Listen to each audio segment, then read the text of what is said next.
स्वामीजी, आज माझे डोळे उघडले. मी नैवेद्य खरा देवाला आज आणल्यासारखं झालं. हे घ्या, असे म्हणून ब्राह्मणांनी आणलेला नैवेद्य संतृप्तीने देऊन निघून गेला.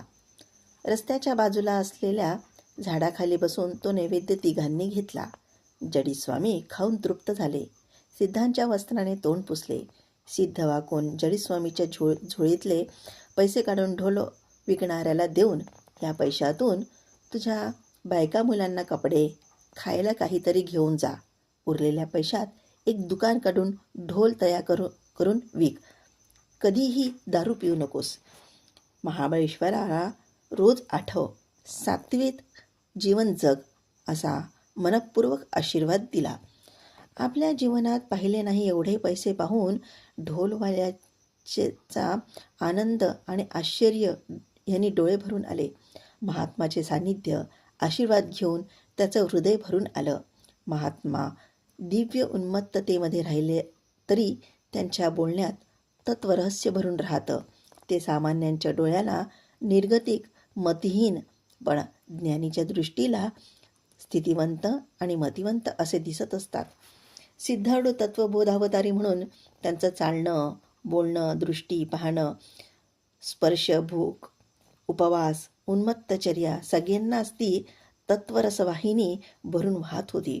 म्हणूनच त्यांची महायात्रा केवळ बालकासारखं फिरणं किंवा खेळ नव्हे, तर एक पैसाही हातात नसताना ते देशाच्या कोपऱ्यात कोपऱ्यात जाऊन पाहून आले. त्यांच्या पुढे त्याच कोपऱ्यातून पैसा दक्षिणारूपात वाहत येत होता. हे ह्या वर्तमान काळातील लोकांच्या दृष्टीला कसं माहीत होणार?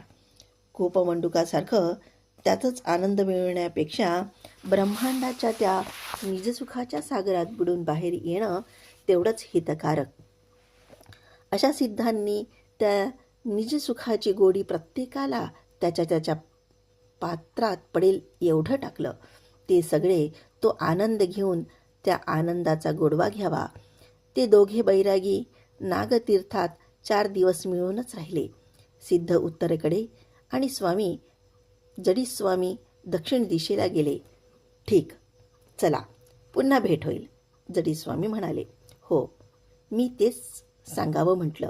चल, तू तिकडे आणि मी इकडे, सिद्ध म्हणाले.